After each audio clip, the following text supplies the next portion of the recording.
In Chicago, federal police handcuffed Democratic Congress member Luis Gutiérrez, along with activists and lawyers Monday after they held a sit-in protest at a federal immigration office.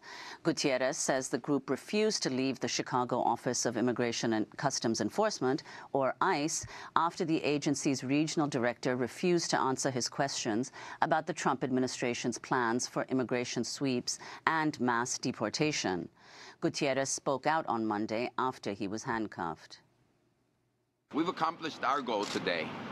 We stood up to the Department of Homeland Security and to Donald Trump's hatred, bigotry today against refugees, against Muslims, against our immigrant community. And we stood up and said, your policies are morally bankrupt. Monday's meeting was Gutierrez's first with ICE officials since President Trump's inauguration.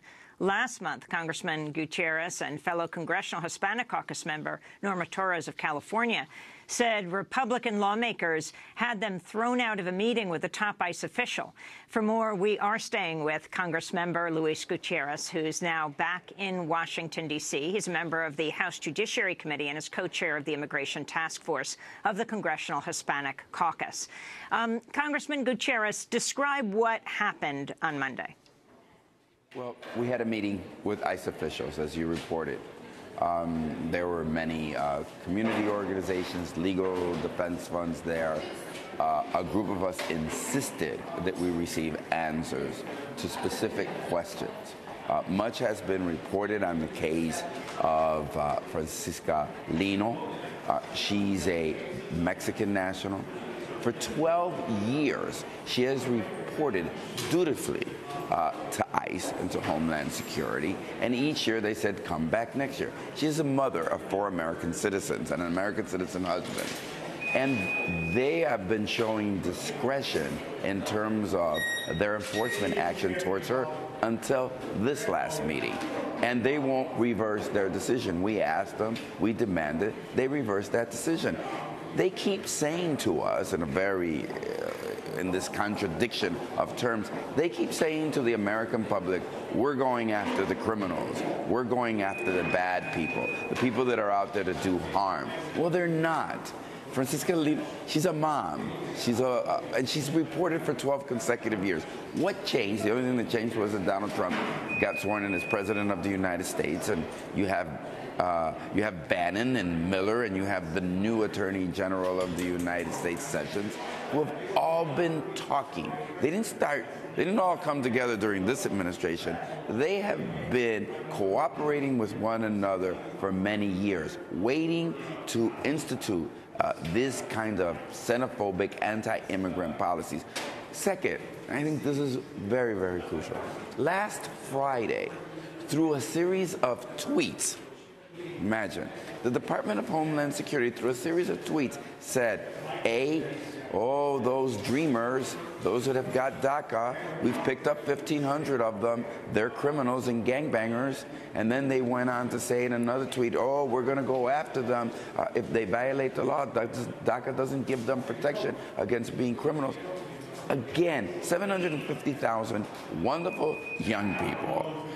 They're doctors, they're lawyers, they're nurses, they're school teachers in the Chicago public school system. They're workers, they're students, criminalizing them once again and saying they no longer have the protection against deportation. I thought it was important that we ask a fundamental question. Are you going after DACA recipients? Because we know you've done it in Washington State, we know you've done it in Mississippi, and we have other cases in which you have done it. So, look, somebody's got to stand up. If I tell people it's right to give your government information, just give your information over to the government, go through a background check, that you're going to be right with the law, and you are right with the law, and you have done absolutely nothing wrong other than another president got elected, you got to stand up for those people that have stood up for themselves. That's what we were doing that day. And we said to them, until we have answers, we will not leave. Look, it shows you what happens with a system which is run by bullies. And what did they do? They handcuffed us, and as soon as they handcuffed us and they saw that we didn't have any fear, they released us. I've never seen such a situation before. But the most important thing is, we raise the issue to the American public. And we're going to continue to do that. And I'm really excited about the fact that come this May 1st, across this country, we're going to fill dozens of cities in an International Day of Workers in which immigrants are going to be the primary showcase of American workers. Well, I want to ask you about Army veteran Miguel Perez Jr., a Mexican-born legal permanent resident of the U.S., an Army veteran who served 2 tours of duty in Afghanistan. He arrived in the U.S. at the age of 8 and now faces deportation. This is his father, Miguel Perez Sr., speaking through a translator to the Chicago Tribune. Él estaba en grupo de fuerzas especiales en el Army. He was in special forces in the Army. Y a él lo enviaron a Afganistán. And they sent him to Afghanistan. So he was there from 2001 to 2003 in the first one. He came really proud, very happy. Yo también me sentí orgulloso. And I was very proud of him as well, because he defended the Constitution, he defended the system, defended this land, defended the flag. Y como dice mi hijo, yo estuve en la línea. And like my son says, I was there, I was confronting there, I was in front of the battle. Ahora merece una nueva oportunidad. I deserve an opportunity. No le vemos por qué tiene que ser deportado. I don't know why I have to be deported. So that was Miguel Perez Sr., the father of Miguel Perez. Now, he is a legal permanent resident of the U.S. Yes. How is it possible to deport him? Well, because the Trump administration can and will. And he is under an order of deportation. He has recently lost his case. And I think I'm so happy you're highlighting. He's not the only veteran. There are literally hundreds of veterans that have served in the armed forces of the United States. And like Mr. Perez, are decorated veterans. Mr. Perez has never been a U.S. citizen. He's a legal permanent resident, a green card holder. His mom's a citizen. His dad's a citizen. All of his family are citizens, with his exception. Under the Bush administration, he was supposed to be facilitated the process of American citizenship when he joined the armed forces. That did not happen.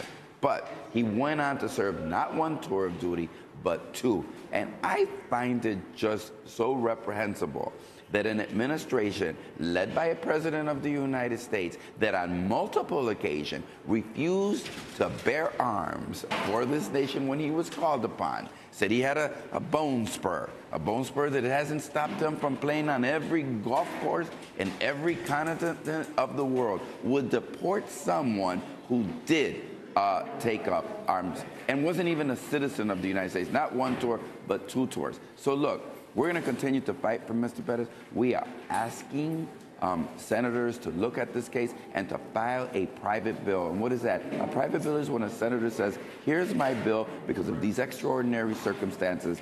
I want to file this bill to make this individual a citizen of the United States, because that seems to be the one road. And you're going to be hearing, Amy, more and more about them. They are along the border by the hundreds, destitute. Now, I want the American public to know one thing. Mr. Perez gets to come back after he's deported. You know when he gets to come back? When he's dead.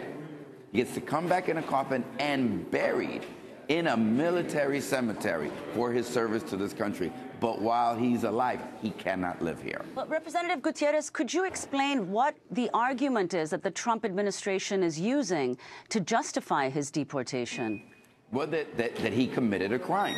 And he did. He was convicted of a felony. And look, I think you need to take everything into account. Yes, he's suffering greatly from PTSD. He has wounds, head wounds, that have caused him great debilitation. That's going to have an impact. That has an impact on a lot of our men and women who return and have a great difficulty. But look, you have to take that and balance that out with what? With the fact that this is the only country that he knows. They should have facilitated his American citizenship, because had he been an American citizen, he would have simply been gone to trial, paid his time, and then be reintegrated into society. We think this is an exceptional case in which the government should. And just so that we're clear, I called the prosecutors and I said, this begs for you to show discretion. You do not have to deport Mr. Perez. You can show discretion and withdraw the charges. He's already paid He went to jail for 5 years. The sentence of the judge, he fulfilled it completely. Don't add an additional, how would I say, burden to this man. Let him reintegrate. Well, he needs his family more than ever before. But we have hundreds of veterans like this that are on the other side of the border who have served in the armed forces of the United States faithfully and dutifully. Last month, President Trump called his deportation plans a military operation during his meeting with CEOs. You see what's happening at the border. All of a sudden, for the first time, we're getting gang members out. We're getting drug lords out. We're getting really bad dudes out of this country, and at a rate that nobody's ever seen before. And they're the bad ones. And it's a military operation because what has been allowed to come into our country, when you see gang violence that you've read about like never before, and all of the things, much of that is people that are here illegally. And they're rough and they're tough, but they're not tough like our people. So we're getting them out. If you could respond to that, Congressman Sure. Gutierrez, what he's saying. Also, the fact that the budget's just been released and, massively upping the Pentagon budget, Homeland Security budget, including paying for the wall that President Trump said he would never do. Sure. Look, again, what they're doing is this new act of criminalizing all immigrants, right? So every time, and they only talk about one border. They don't talk about the border at JFK or the one at LAX or Miami or the one in O'Hare, where literally hundreds of thousands of immigrants come on a monthly basis and millions of immigrants that have overstayed their visa arrived in the United States. They want to focus on brown people. They want to focus on that border with Mexico. And they want to make it appear that you have everything to fear from these bad hombres because the criminal cartel that impacts your life is only the one that comes to that border. Nonsense. Look, the fact is that border entries through the border are at a record low and continuing to be reduced. You know who's showing up at that border? Refugees. Yes, refugees from Guatemala, from El Salvador, that are coming from Honduras. Why? Because there are criminal cartels that are there. And let me just suggest to the American public this. Those criminal cartels are there because of the insatiable demand that exists in the United States for the drugs that they run into the United States. Number one, it's American dollars, it's American guns that are using and fortifying those cartels.